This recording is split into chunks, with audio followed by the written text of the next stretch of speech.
Donald Trump continuity पे यकीन नहीं रखते, वो तय करते हैं कि यूएस किस डायरेक्शन में जाएगा और किस कंट्री के साथ क्या इक्वेशन होगा। ये एक विडंबना का विषय है।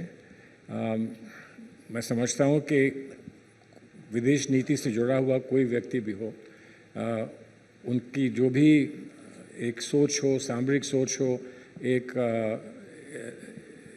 जनरल उनको फॉरेन पॉलिसी का जो भी अप्रोच हो, हर व्यक्ति को अगर ये प्रश्न पूछा जाए कि प्रेसिडेंट ट्रंप के बारे में आपको क्या कहना है, तो कोई स्पष्ट नहीं कह पाएगा, बता नहीं पाएगा।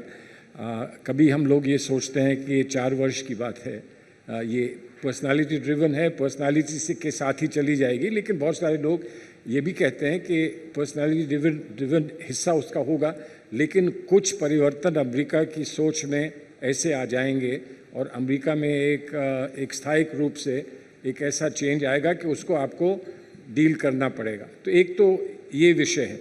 दूसरा विषय ये है कि जिस स्पष्टता से प्रेसिडेंट ट्रंप या प्रेसिडेंट पुतिन अपनी बात कह देते हैं, जिस स्पष्टता से, क्या हम उस स्पष्टता से अपनी बात कह पा रहे हैं कि नहीं कह पा रहे हैं? कि हम डिप्लोमेटिकली ज़्यादा ही, कूटनीति बहुत ज़्यादा ही सामने कर देते हैं ताकि हमको ये जवाब ना देना पड़े कि ऐसा हुआ कि नहीं हुआ, चाहे वो ऑपरेशन सिंदूर का संदर्भ हो, चाहे वो रूस के साथ हमारे जो संबंध, हमारे कमर्शियल संबंध हैं उसके बारे में हो, ऑयल के बारे में हो, और चीज़ों के बारे में हो।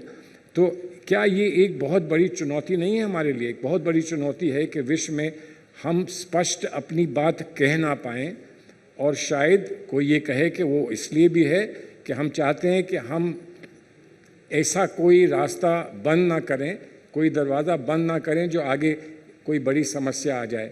लेकिन चैलेंज है, मैं ये मानूंगा कि एक बहुत चैलेंज की स्थिति है, ये हमारे लिए एक चुनौती है। इस चुनौती का सामना हम लोग कैसे करते हैं, ये सारे जो जैसे श्रृंगला जी जैसे एक्सपर्ट्स हैं, इनकी सोच पर और इनके परामर्श पर ही ये सारी चीज़ें डिपेंड करेंगी।